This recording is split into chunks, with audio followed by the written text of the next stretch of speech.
एखादी व्यक्ती कशी घडू शकते हे तुम्हाला ऐकावं लागेल, कारण तुम्हाला खूप मोठं व्हायचं आहे. लक्षात ठेवा, आयुष्यात माणसाची स्वप्न मोठी असली पाहिजे. स्वप्न जर मोठी असली तर ती माणसं मोठी होतात. तुमची सुद्धा स्वप्न सतत सतत आपण आपल्या मनाला बजावलं पाहिजे. तुम्ही मला हे बनायचं आहे, मला असं बनायचं आहे, मला तसं बनायचं आहे, आणि मगच तुम्ही बनाल.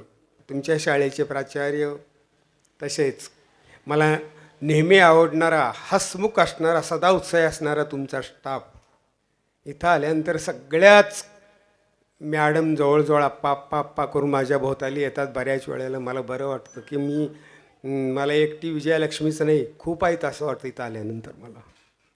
अशा या उत्साही सर्व मॅडम लोक आणि सर्वच अगदी, आणि तुमच्या ज्यांचा आज वाढदिवस आहे अशा विजया मॅडम. विजयालक्ष्मी ही आमच्या संसारवेलीवरचं पहिलं फूल. ती जन्मल्यापासून इतकी भित्री होती, तुम्हाला सांगतो, अतिशय भित्री. कशाला भ्यायची ती अगदी. आणि मी तर तिला अगदी हे कसं काय असं मांजराच्या पिल्ल्यासारखी कायम घाबरते असं म्हणत, हिचं काय व्हायचं कोणाला माहीत असं आम्हाला वाटायचं. परंतु कलाकालाने ज्या वेळेला आम्ही निफाडच्या शाळेत होतो त्यावेळेला त्या शाळेमध्ये योगायोगाने एक कर्दनकाळ प्राचार्य होते. कर्दनकाळच म्हणायचो आम्ही त्यांना, करंडे सर म्हणून.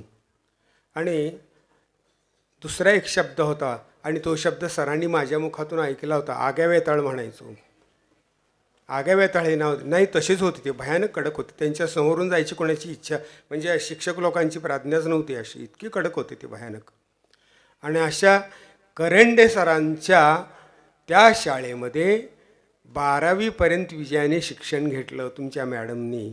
आणि त्यांनी जी शिस्त लावली किंवा त्यांचं जे लक्ष होतं शाळा चालवण्याकरता, सगळं सगळं सगळं तिने पाहिलेलं तिच्या नजरेने. आणि त्यावेळेपासून हे तिच्या अंगात हे बीज रुजत गेलं होतं. तुम्हाला आश्चर्य वाटेल, तुमचे पालक तुम्हाला घ्यायला येतात, माझ्या एवढा आळशी पालक, आळशी बाप म्हणा, बेजबाबदार बाप म्हणा, दुसऱ्या जगात कोणी नाही. तुम्हाला खरं सांगतो, मी माझ्या 3ही मुलांपैकी एकाकडेही लक्ष दिलं नाही. एकाकडे नाही लक्ष दिलं. ते आपोआपच घडले. कमालीची गोष्ट आहे. ज्या वेळेला हायस्कूलचं शिक्षण संपलं, ज्या वेळेला कॉलेजचं इथलं शिक्षण संपलं, त्यावेळेला ती मला म्हणाली, आप्पा मला पुण्याला जायचं आहे, मला कॉलेजला जायचं आहे, मला वेळ नाही म्हणलं. ते तुम्ही बघायचं. ती पुण्याला गेली, युनिव्हर्सिटीत प्रवेश कसा मिळवला, तिथं रूमही मिळवली, एका मॅडमच्या समोर रडली. कमालीची गोष्ट आहे. पुण्यासारख्या ठिकाणी स्वतः एसटीने इथून गेली. मी नव्हतो तिला पोचवायला गेलो, तिच्याबरोबर कधीच गेलो नाही मी कुठं. हा तिचा भाऊ बसला आहे धाकटा, ओंकार सर, बरं का. ह्यालासुद्धा मी कधी शिक्षणाकरता कुठं सोडायला गेलो नाही, कुठं आणायलाही गेलो नाही. तुम्ही करायचं हे सगळं. स्वावलंबन कशाला म्हणतात हे तुम्ही दाखवून द्या. आणि तिने दाखवलं. आणि पुणे युनिव्हर्सिटीमध्ये ती इंग्लिश विषयात प्रथम आली होती त्यावेळेला. आलं का लक्षात तुमच्या? तिनेच रूम पाहिली, तीच गेली, तिनेच प्रवेश घेतला, सगळं काही तिने केले. मी एकदाही गेलो नाही तिच्याकडे. तुम्हाला सांगतो मी. कमाल नाही का वाटत? आश्चर्याची गोष्ट नाही का? इतकं स्वावलंबन तुमच्यासुद्धा अंगात आलं पाहिजे. आता हा पहिलवान गडी, हा हिंद केसरी गटात खेळलेला आहे. लक्षात ठेवा, दिल्लीला कुस्ती. हिंद केसरी म्हणजे सगळ्यात मोठी कुस्ती. आणि त्या कुस्तीला हा दिल्लीला गेला होता. आणि त्यावेळेला मी त्याला सांगायचो, आपल्या घराण्यात संगीत मुख्य आहे, संगीत कर. परंतु शेवटी आपण ठरवतो वेगळं, होतं वेगळं. कारण आमची इथे क्रीडा शिक्षक होती मोरे सर, आणि त्यांनी त्याला कुस्तीचा नाद लावला. जरा गडी असा दणकट होता, त्यामुळे त्याला कुस्तीचा नाद लागला आणि तो त्याच्यातच गेला. परंतु मूळ असा असतं, रक्तात हा विषय होता मुळात, त्यामुळे तो काही सुटला नाही आणि तो संगीत शिक्षकच झाला शेवटी. पहिलवान असून सुद्धा संगीत शिक्षक झाला. त्याच्यानंतर त्याच्या पाठीवरची गायत्री ही आज इंटरनॅशनल कीर्तीची गायिका आहे, शास्त्रीय संगीतातली 3री मुलगी.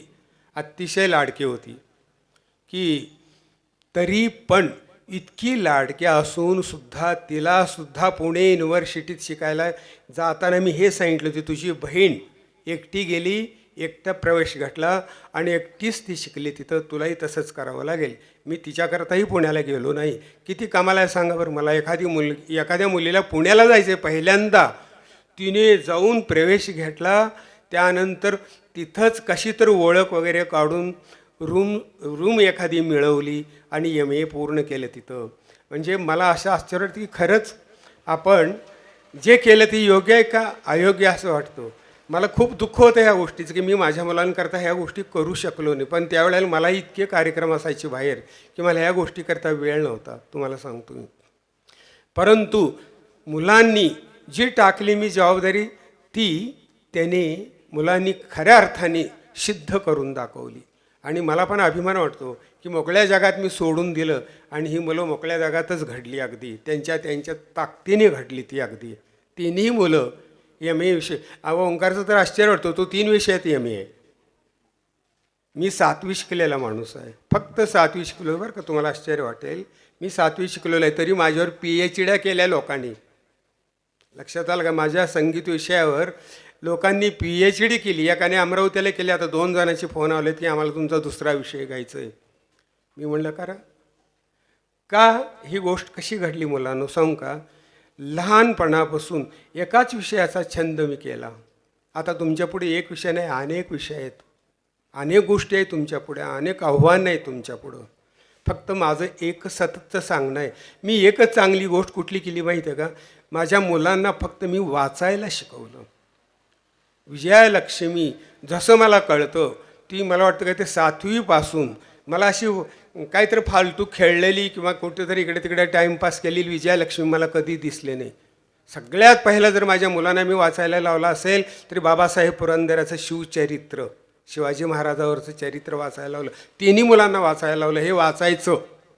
ओंकारला तर वाचण्याची आवड नव्हती. त्याला सांगितलं, त्याच्या आईला सांगितलं, ह्याला भाकर नको देऊ म्हणलं हे पुस्तक वाचल्याशिवाय, अजिबात नाही.